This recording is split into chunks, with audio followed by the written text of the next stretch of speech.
What does it take to keep the operations of a short line flowing? Today on the Roundhouse, we talk to the general manager of the Western New York and Pennsylvania Railroad. All aboard!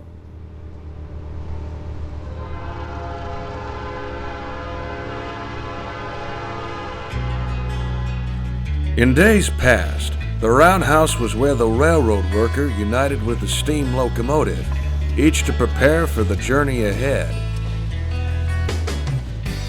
Today, it's where we examine the history, the industry, the machines, the hobby, and the passion behind railroading. News, interviews, stories, and more. So climb aboard. This is The Roundhouse. Welcome to the Roundhouse. I'm your host, Nick Ozarek, and this is episode number 70 of our Trains and Railroading podcast, where we talk about everything in the industry and the hobby, you name it, and we discuss it. Welcome to 2018. Boy, it is good to be here, and we're going to kick things off right with talking to Kylie McLaughlin. She is the General Manager and Assistant Vice President of Operations for the Western New York and Pennsylvania Railroad. Now, this is a very impressive short line with over 100 miles of track that they operate and do a considerable amount of business over, including through my hometown of Meadville, Pennsylvania. You might not be familiar with the fact that they operate a fleet of exclusively ALCO locomotives. And yes, we ask her what she thinks of ALCOs, among a host of other questions involving women in railroading and how the freight industry is doing going into 2018. Before we get to that, though, I want to thank a new person who is supporting us on Patreon.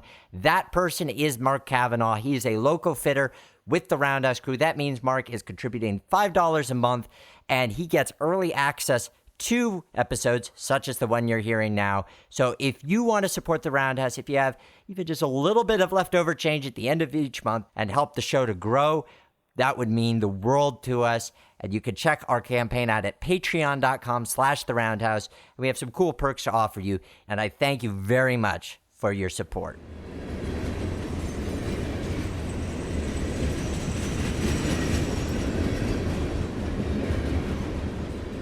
Our guest today is an emerging trendsetter in the short-line railroading industry. She's the General Manager and Assistant Vice President of Operations for the Western New York and Pennsylvania Railroad, which, as you guessed, runs through Western New York and Pennsylvania, through my hometown, no less.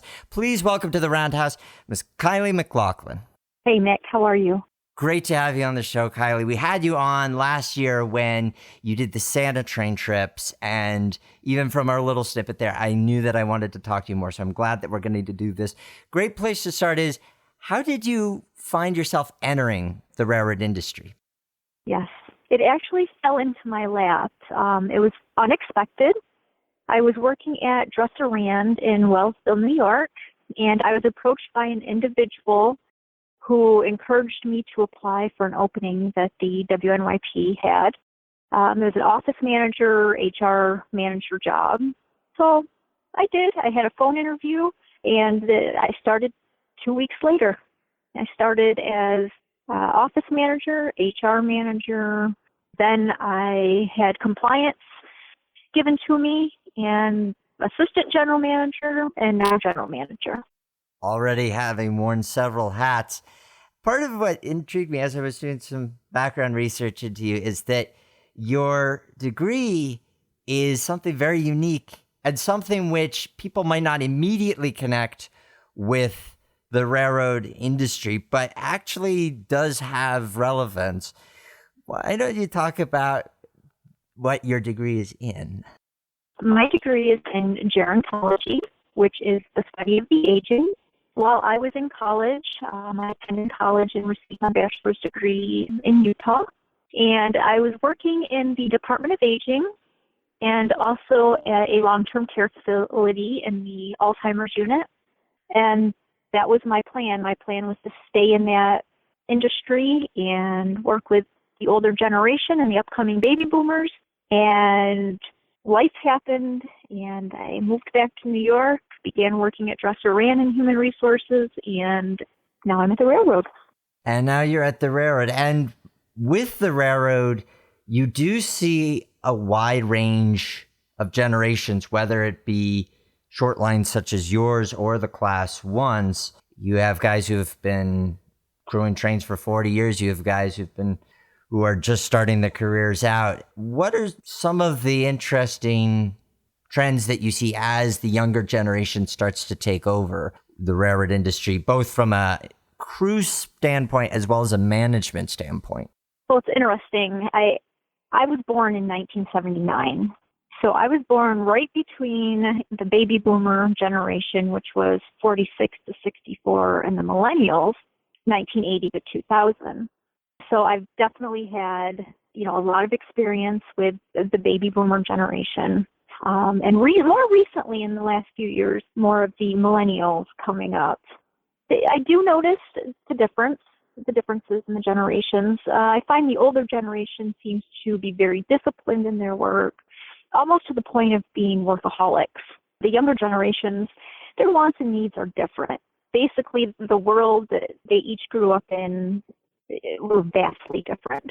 The boomers generally have terrific loyalty to their employers. Millennials tend to switch jobs more frequently. Paycheck size is a significant professional motivator for baby boomers. And the millennials, of course, the paycheck is a motivation, but even more important to them is flexible schedules and time off. The communication styles, the baby boomers are more likely to pick up the phone, make a call, make an appointment when they want to talk to someone. Millennials, often prefer to communicate via email or text messaging, social media. A lot of times they walk in without a scheduled appointment. I just have to figure out how to work with each and adapt to each to ensure the effectiveness and efficiency in the workplace.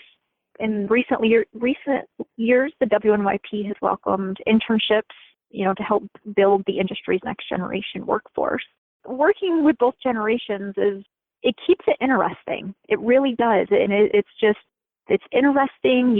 You have to figure out how to work with each and adapt. You have to learn to work with each, and just the fact that because the younger generation's idea of what work means and how that fits into one's lifestyle is different, that changes work cultures in several industries. So you see these transformations, and it's just a sign of changing times in general. And then that eventually trickles down into how does it affect your particular railroad. And there's some ways in which obviously you can't have crews on cell phones when they're on duty and things like that to accommodate the love of technology that our generation has. But on the other hand, you can recognize how important, say, social media is as a tool for just generally communicating with them outside of work or making them feel connected to the company. Absolutely. And just to add to that, with the cell phones and how important it is to, the current generation, the FRA has strict rules on use of cell phones, like on trains, for example. So with that being said, of course, we enforce those regulations by doing efficiency checks and training and those types of things. It's tough for them to be without their phone for 12 hours a day. However, they understand it. They've been trained on consequences, if you violate a federal rule, what could happen, and stuff like that. So we do our best to ensure employees understand the consequences of violating a federal rule. One of the benefits of having a generation comfortable with technology, though, is being able to share those stories. So your company has a Twitter account, which you're pretty regular at updating, and when you're not sharing industry-specific news, you're sharing somebody's birthday or a little celebration that you're having up in Olean or a variety of different things as well. And it's nice to be able to give people outside of the company, whether they be rail fans or customers, a broader glimpse into how your company operates and who it comprises of. Yes. I was tasked by our former CEO a few years back. He wanted a Twitter page, and my reaction was, well, who's going to do that? And he looks at me and he said, you're the youngest one. You're going to do it. And I thought, oh my. So it took me a little while to learn the whole Twitter language and stuff like that. But yes, I do maintain the Twitter page. Mr. Belke also tweets as well. I like to give credit to employees and supervisors. And, you know, we are a very tight-knit company. The employees make us what we are, and I just like to give recognition to them. Describe for us what a quote-unquote typical day might provide you in your line of work. Okay.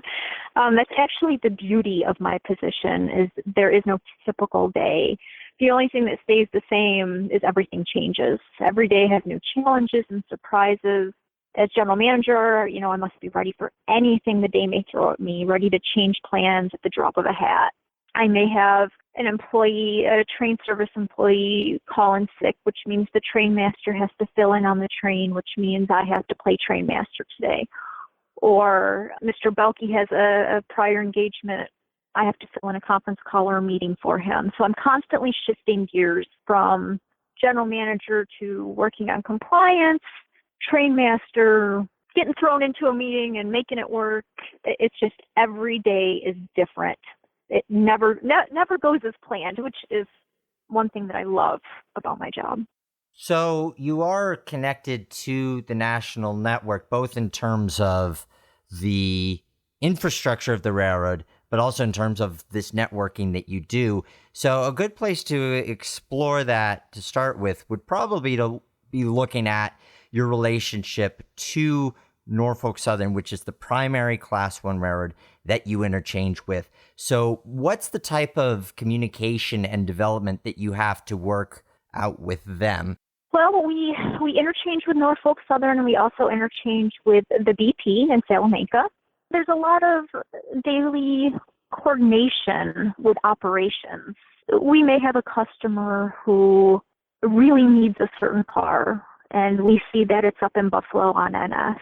We'll make some phone calls to our contacts and ask them if they can throw that on the train, that car on the train tonight to get to us because our customer needs it. And we talk to them daily. We talk to them about customer needs, operation needs. I know as compliance manager, I also have to coordinate things with their compliance department. Our customer service, our vice president of customer service, Vince Milliken, he's always in touch with the VP and Norfolk Southern regarding cars and the RMI system.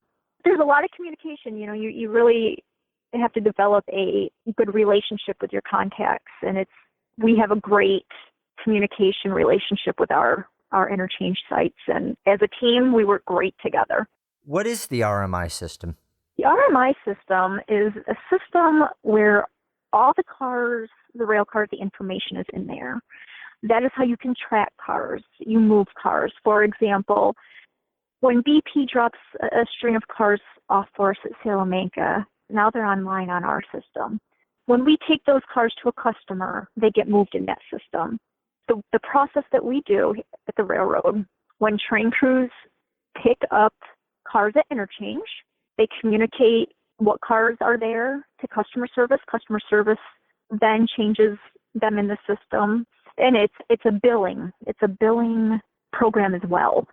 So that's how you produce the billing and the charges for the customers and such as well. It's a do-everything system. A do-everything system for a do-everything kind of person such as yourself. I like it. You alluded to the fact that you belong to and you participate in conversation on a national level with a variety of different organizations. What are some of those organizations that you personally belong to or that the WNYP belongs to that promote short lines or just general rail advocacy?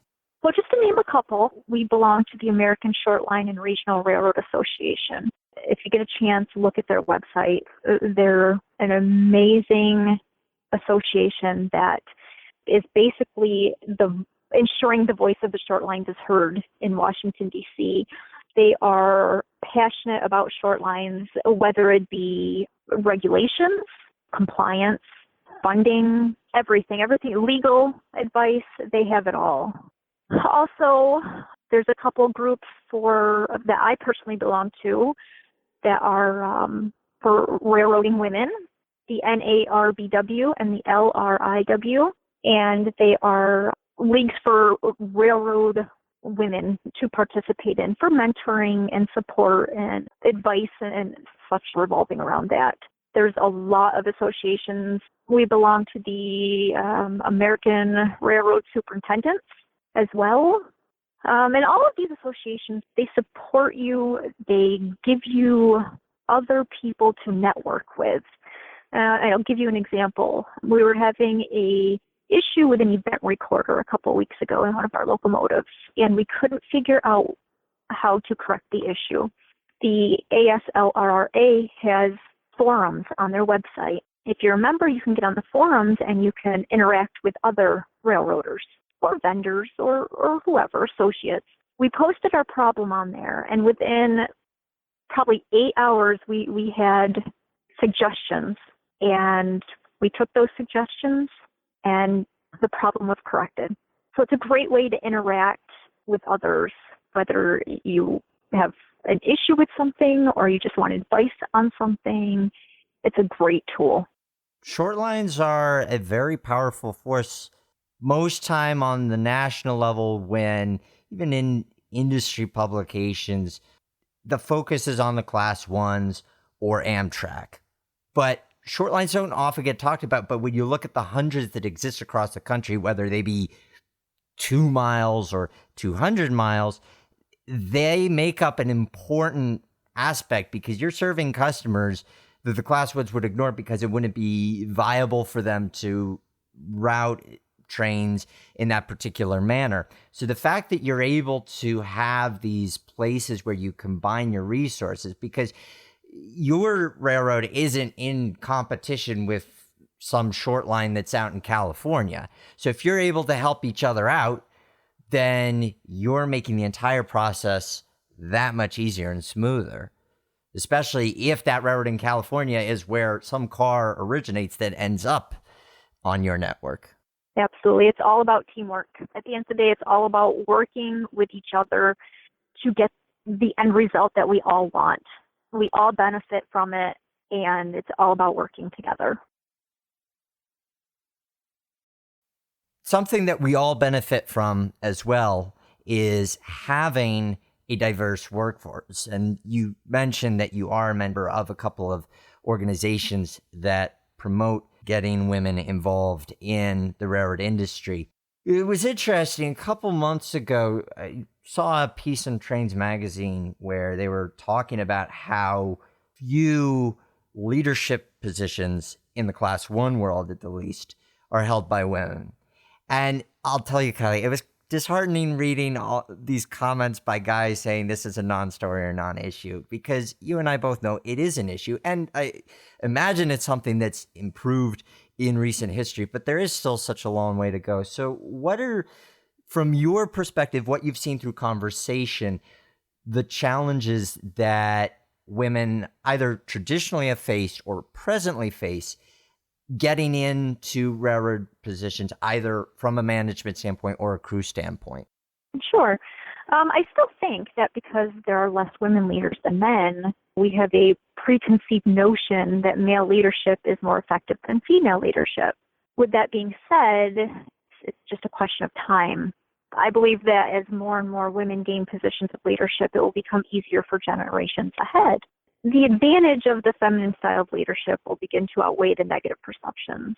It is necessary to identify, that you are the right person for the job, regardless of the gender. It takes a certain type of person to do a particular job, but it doesn't matter if that person is a man or a woman. I encourage everyone to look into railroading. It's a growing industry, endless opportunities to suit any interest from, as you know, Nick, from conductor to mechanical to finance to marketing. Pick your desire and go for it. As a female, you want to learn to run that machine or work on a locomotive, then go do it. Don't let anyone get in the way of what you want to do. There have been times where I had to overcome the challenge of working in an industry dominated for years by men. I treat everyone with respect. I get out in the field and I work right next to the guys. I always include the supervisors in decision-making process, whether it's about locomotives or track repair. By working together and listening to others, the outcome is always better. And I think that's how I have gained the respect of fellow employees at the WNYP. You're right. At the end of the day, there's nothing to say that a man can do the job better than a woman or vice versa. It's just unfortunate where for so long stigmas have kept women out from industries that they really wanted to enter. One of the benefits of the use of social media and getting these stories out there is that you see cases such as yourself where women are able to enter the industry and they do every bit as good a job. And I just hope that, especially on the management front, that doors continue to open so that there aren't any barriers or perceived barriers for people being able to move up the ladder as they see fit. And the fact that you yourself with the WNYP have been able to move up, and I have no doubt will continue to move up as time goes on, that is important for people to recognize and see the successes of that throughout, because it benefits everybody in the long run. Absolutely. And you're absolutely right. Between social media and railroad magazines, I think they've all done their part in exposing this issue and showing. For example, the Railway Age magazine, November 2017, has an article, Women in Rail. It spotlights, I believe, 10 women who are in the railroad industry, and their presidents and executive directors, vice presidents, track supervisors. It's amazing. It's an amazing article. And I think if everybody keeps doing their part and just showing, hey, it doesn't matter if it's a male or female. It takes a certain type of person to do a job. And if that person fits, great. It has nothing to do with whether it's a male or female. You want a tight-knit team no matter what. Having the key players to do that is what makes it all the more effective. I really look forward to the day when we have a Class 1 railroad with a female CEO. I think that's going to be an important day. But getting that job, not just because she's a woman, but because she is very capable of the work at hand and was the best candidate for that job. So look at Miss Linda Darr, president of the ASLRRA. She has done an amazing job with the association. It's just one example, but you're absolutely right. So let's look at the amazing job that has been 2017 in review for the WNYP. How has your business developed, and what are some of the new commodities or increased commodities that you've seen moving over your rails in the past year? We have had an amazing year. The advantage of shortline and regional railroads is that they're a lot closer to the smaller customers and a lot more responsive and capable of identifying their needs. There's some commodities that are roaring on our railroad, frac sand and wax, for example. A lot of commodities that involve summer construction, which makes our summers nice and crazy, which we love. And along with all that, we're just going to continue to keep working hard as a team and continue with this success. It's been an amazing 2017. The track rebuilding programs, tie replacement, crossing replacement, it's kind of astounding how many entities have to be brought in for some of these projects. A large portion of your main line is owned by Stera. So already you as a company have to coordinate work with them. And then if that work is taking place in a particular city, you have to communicate it with that municipality. I was reading through one of the meeting minutes, and actually there's a bridge replacement that involves coordinating with the Seneca Nation. There's a lot of pieces that have to be coordinated to pull these projects off too. Oh, definitely. Definitely. There's many entities involved. We'll have a meeting, we'll hold a meeting, and we'll use that one, for example, bridge replacement in Salamanca, New York, for example. Stera is there, we're there, the nation, they are there, and we all just have to coordinate how it's going to go, what it's going to do, what special permits we need. We all have to work hand in hand. We all want the same outcome, and we all know that at the end of the day. We have to work together, make sure we're all on the same page and get from point A to B, and then at the end, everybody's happy with the final project, but it does take a lot of different groups of people to make something happen. What was one project that when it was completed this year, you were like, whew, that makes my life a lot easier now that we have that done? Feel free to go beyond one, but I'm just curious for one. Every summer we designate a group of railroad crossings that we would like to totally revamp. So, I mean, that's one thing, at the end of the summer and the fall, I am so thankful to sit there and look at everything we accomplished. The track department accomplished all of these crossings, from building the whole new panel to blacktopping to working with the town, all of the organizations involved. And looking back to May and then looking at it in October and saying, oh my gosh, we got so much done this summer. And so impressive to go see these new crossings that have been put in. And, the community's happy because the crossing is smoother. And it's just rewarding, you get a phone call from the community or even the mayor's office saying, hey, thank you for fixing that crossing. It's just a huge compliment. And it makes so many people happy at the end.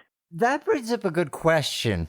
Because you are a freight-only railroad and your primary responsibility from a business standpoint is to your customers, how do you envision and map your relationship with the communities you serve?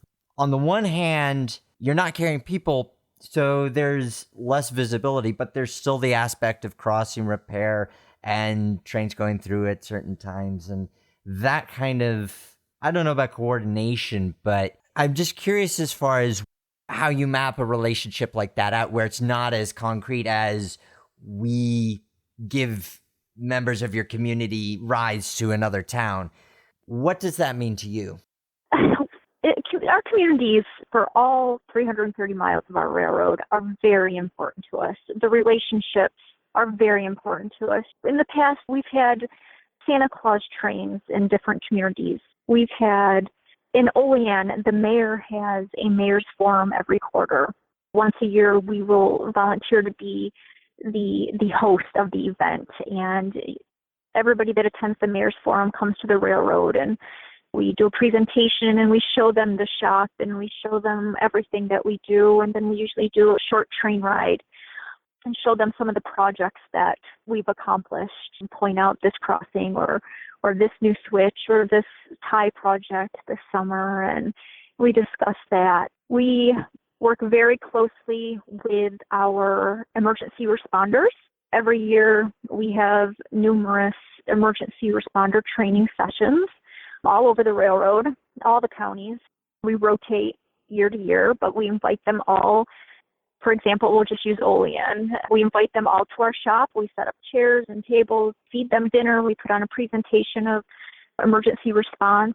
We explain to them what commodities we carry, and then we take them in the field and we show them a tank car. We show them a locomotive. We show them the inside of a locomotive and all of that. We do a lot of Operation Lifesaver presentations in the schools and the communities. So we do our best to be involved as much as possible with the community. And just trying to keep a good relationship there is very important to us.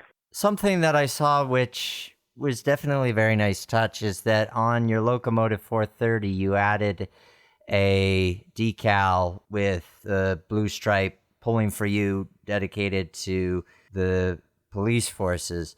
I imagine that having the local law enforcement be educated about the importance of safety around tracks and keeping trespassers off, because you do have such a large network. There's no way for any railroad company, let alone yours, to be able to have a sizable force to be able to patrol every single mile and catch every single trespasser. So having them as allies, having them know that you appreciate their work, has their support in being able to keep people safe.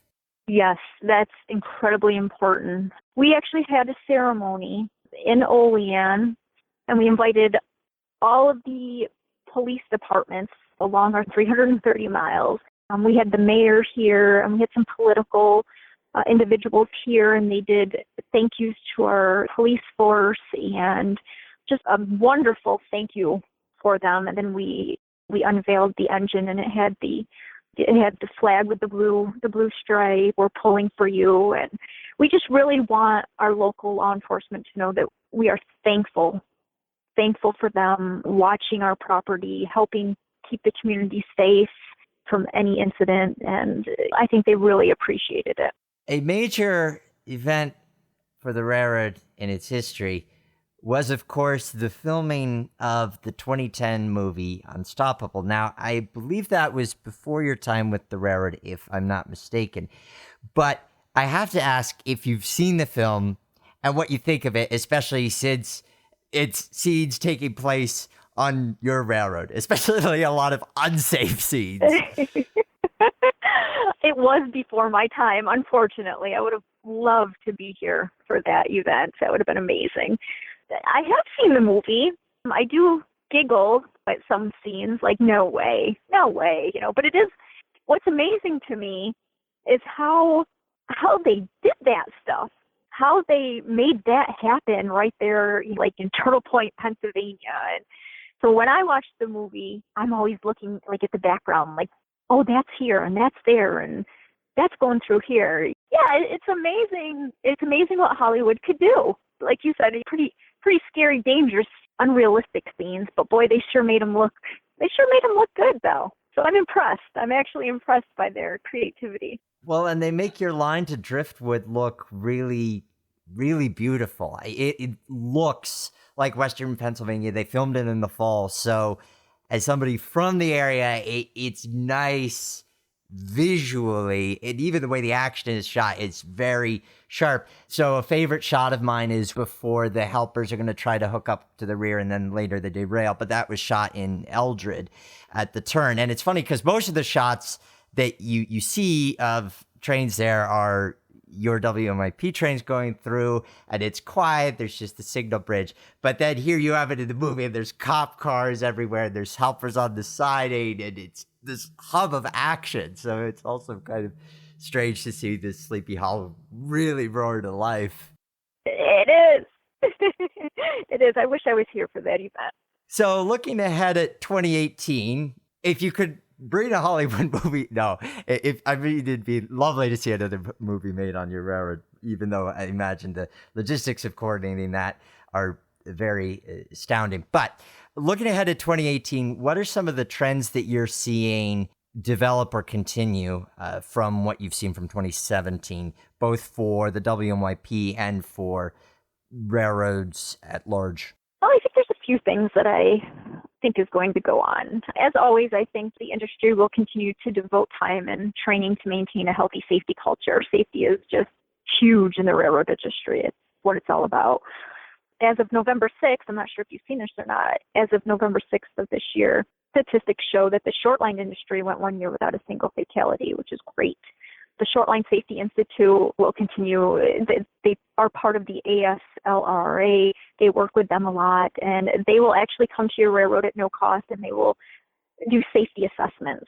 The Institute provides education and training, and they're a great research source for shortline and regional railroads concerning safety culture. I think that, as always, continue to push for the enactment of the Building Rail Access for Customers and the Economy Act, otherwise known as BRACE.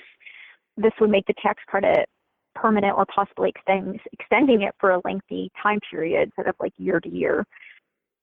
Always a hot topic, positive train control, which I'm sure you know is an advanced system designed to automatically stop the train before a certain accident occurs. It's always a hot topic. Personally, WNYP, we're going to continue maintaining and growing business, working at efforts to reduce any incidents involving, the industry will probably, I'm sure, be working at efforts to reduce incidents involving passenger trains and hazmat incidents, the things you see on TV. WNYP will continue scheduling and providing training to local law enforcement, emergency responders, Operation Lifesaver in communities and schools. Just keep improving the relationship between the railroad and the surrounding communities. A large part of it is just modeling the behavior you want others to see. So if you at the Western New York and Pennsylvania Railroad are setting a good example in terms of how you promote safety within your crew and then within your communities, that transpires across to other short lines. Class 1s model that, they communicate that, and then hopefully you see responses and more recognition of where progress is being made, especially with positive train control, because that is such a complicated beast. And I think people don't appreciate how complicated it is. Most people only encounter PTC when they read it in an article because of some sort of derailment. But the truth is, it is a very tricky thing. People want it, but it's one thing to want it, and it's another to be able to implement it. So taking all the steps possible at any particular given moment, hopefully that message gets out there. It's a very, very complicated, strenuous topic. And like you said, you can read an article and, oh, that's awesome, that's great, that's cool. But let's drill down, let's just look at the big picture of it. Yeah, it's a great theory and everything, but there's a lot, it's very complicated to implement. You're absolutely right on that. I think the greatest necessity typically falls with any sort of lines that see passenger traffic. Obviously, it'd be great to have every inch of the U.S. covered with it if it were effective and fully tested. But even that's a lot of work. But you want to see it implemented with passenger traffic. Then you want to see it implemented in the high density communities. It's a very long stage of things, and especially where culturally people have, in general, have abandoned passenger trains. We don't ride them as we used to. It's seen a resurgence, but that resurgence is a long, hard-fought battle. Freight railroads don't get recognition typically, so there's this element of, we want you to take your World War II era infrastructure and that we let go because we were so enamored by the automobile and the truck, and now we want you to catch up to where we're at right now. And it's like, well, this is everybody needing to get on board and help us do this. Exactly. Yep, you nailed it. So, last question that I have for you, Kylie. Why do you love your job? Nothing makes someone more happy than thinking work is where you go for fun. And that's how I feel. I enjoy the daily challenges. I love not knowing what I'm going to walk into, and having the opportunity to experience such a variety, such as track inspecting, assisting, going out in the shop for the day and assisting with a 92-day inspection, working with operations and talking to customers, visiting customers. I never know what the day is going to hold, and I love that the most. The people, oh my goodness, the people in the industry are passionate. I've had amazing mentors. I have a great leadership team at the WNYP, a great board of directors, just knowledgeable, dedicated supervisors and employees. I'm truly blessed. That's a great feeling to have. I lied. I have one more last question, because I know that some of you listening to this would be remiss if I didn't bring this up. So I do have to ask this, Kylie. What is your opinion of ALCOs? Because the WNYP is an all ALCO railroad. And as you know, many rail fans love their ALCOs. Now, do they harbor any particular soft spot for you, or a locomotive's a locomotive? What is your sentiments on that topic? I have only ever known ALCOs. So this is a hard question. I have nothing to compare ALCOs to. I think they are amazing. I think they're complicated, they're dirty, they're powerful. They've lasted forever and ever and ever. And they're working just fine for us. They're getting our job done, and we have an amazing CMO and mechanical team that just keeps on them and does what they have to do to keep them in compliance and going, and I think I'll keep them. We're very happy to hear you say that you'll keep them. Very, very happy indeed. Kylie, Thank you so much for joining us here on the Roundhouse today and sharing your experience in the really interesting world of short-line railroading. Obviously, being that your railroad runs through my hometown, and I hear a train at least once a weekday. I have a soft spot in my heart for your railroad, but that said, I think it's a pretty nifty network, and I'm sure those of you who live near short lines can relate to that feeling of hometown pride for one's short line. But it's always good to hear the inside perspective to that and what it means to you as a career and as a never-ending source of engagement. So thank you so much for sharing that with us. No, thanks, Nick. I appreciate it. And now, the question of the day. Last time on the Roundhouse, we were taking a bit of a detour from trains specifically and talking about the Titanic, specifically Titanic Honor and Glory, which is a new simulator being developed that accurately recreates the entirety of the Titanic, which is a pretty major feat. And obviously, that type of historic preservation or recreation through digital technology is something that could definitely apply to rail preservation. So I put the question out there, what railroad would you want to experience in virtual reality? And I had a load of responses from a load of different social media platforms. So I selected some from each. First, from email, Nathan Taylor writes, during the episode, you talked about the fact that there were not a lot of examples of 1860s railroading. And if I had to pick what type of railroading experience I would have in virtual reality, I would have to choose that particular era. By the 1860s and 70s, a lot of advancements had been made in steam railroading. Very good choice, Nathan, especially when you consider the Transcontinental Railroad being built at that time. That would make for a very unique experience and communicate a piece of railroading that's often overlooked, probably because a lot of it isn't understood.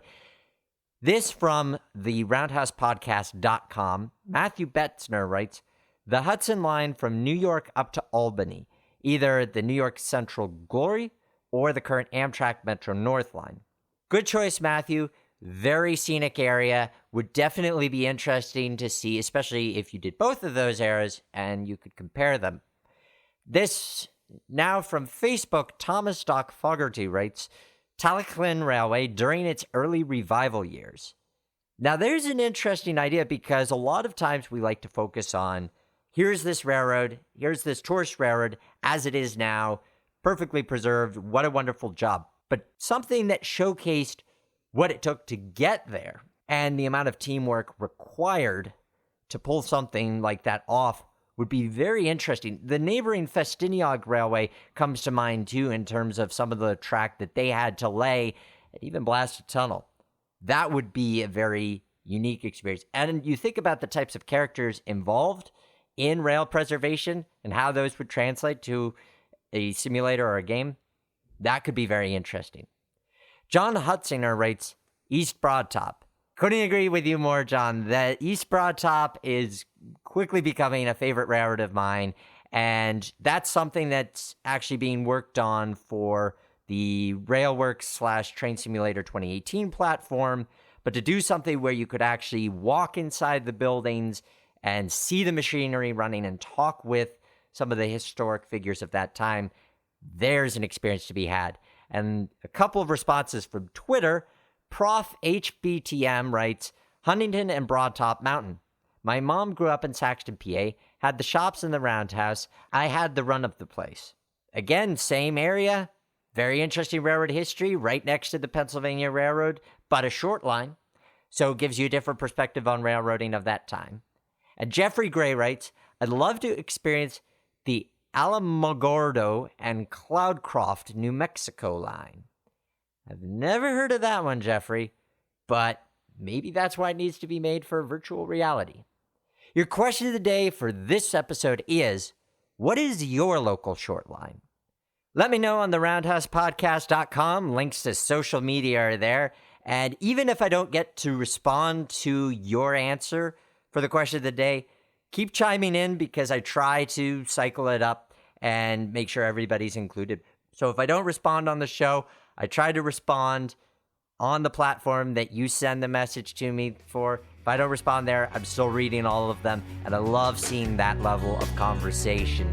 Thank you guys for being part of this show, and remember that the Roundhouse is our house.